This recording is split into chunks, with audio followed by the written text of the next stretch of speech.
Hello बंधुरा welcome back to my channel. आमार आजकेर रेसिपि आलू बेगुन दिए रुई माछेर झोल। এটা বানানোর জন্য আমি এখানে 4 পিস রুই মাছ নিয়েছি। মাছটাতে অল্প লবণ ও হলুদ মাখিয়ে রাখলাম। মাছটা রান্নার জন্য একটা মশলা রেডি করে নেব। এই জন্য নিয়েছি হাফ টিস্পুন জিরে, হাফ টিস্পুন মৌরি, একটা ছোট্ট এলাচ, 1 ইঞ্চি মতো আদা ও দুটো কাঁচা লঙ্কা দিয়ে প্রথমে বেটে নেব। এরপর একটা ছোট্ট পেঁয়াজ ও মিডিয়াম সাইজের একটা টমেটো নিয়েছি, এগুলো একসঙ্গে দিয়ে বেটে নিলাম। এখানে আমি জল দিইনি, টমেটোর যে জুসটা আছে এতেই বাটাটা হয়ে গেছে। 3টে আলু ও 2টো বেগুন আমি এইভাবে কেটে নিয়েছি। এরপর আলুটা ভেজে নেব, তাই কড়াইয়ে সর্ষের তেল দিয়েছি। তেলটা গরম হলে আলুতে অল্প একটু হলুদ ও লবণ মাখিয়ে নিয়ে আলুটা ভেজে নিলাম। প্রথমে আলুটা ভেজে নিলে মাছটা ভাজার সময় কড়াইয়ে লেগে যাবে না, মাছটা ভাজতে সুবিধা হবে, তাই আলুটাই আগে ভেজে নিলাম। আলুটা ভাজা হয়ে গিয়েছে, তুলে নিলাম। এরপর মাছগুলো দিয়ে ভেজে নিলাম। এখানে মাছগুলো আমি খুব কড়া করে ভাজিনি, 2 পিঠ হালকা লাল করে ভেজে তুলে নিলাম।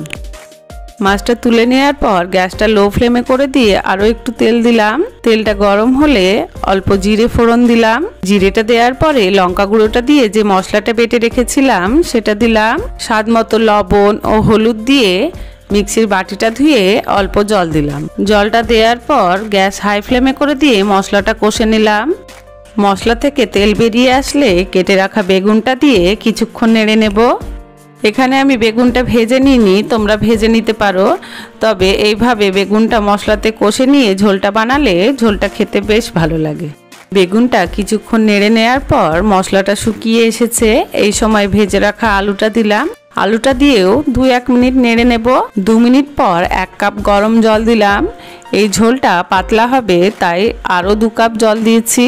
টোটালে আমি 3 কাপ জল দিয়েছি। তোমরা ঝোলটা যতটা পাতলা করবে সেই মতো জল দেবে। তবে হ্যাঁ, জলটা দেওয়ার পর লবণ ঝালটা অবশ্যই একবার চেক করে নেবে। ঝোলটা ফুটে উঠেছে, ভেজে রাখা মাছগুলো দিলাম। মাছটা দেওয়ার পর এটা আমি 10 মিনিট ফুটিয়ে নেব। এই জন্য গ্যাসের ফ্লেম মিডিয়ামে করে দিয়ে ঢাকা দিলাম। 5 মিনিট পর ঢাকা তুলে মাছগুলো একবার উল্টে দিলাম। মাছগুলো উল্টাতে গিয়ে যদি ভেঙে যাবে মনে হয় তোমাদের, তাহলে একেবারে 10 মিনিট পরেই ঢাকা তুলবে। 10 মিনিট পর ফিরে এলাম। আলু বেগুন দিয়ে রুই মাছের ঝোল রেডি হয়ে গিয়েছে। আমাদের বাঙালিদের খুব প্রিয় একটা তরকারি, সহজভাবে দেখানোর চেষ্টা করলাম, তবে স্বাদে কিন্তু কোনো অংশেই কম নয়।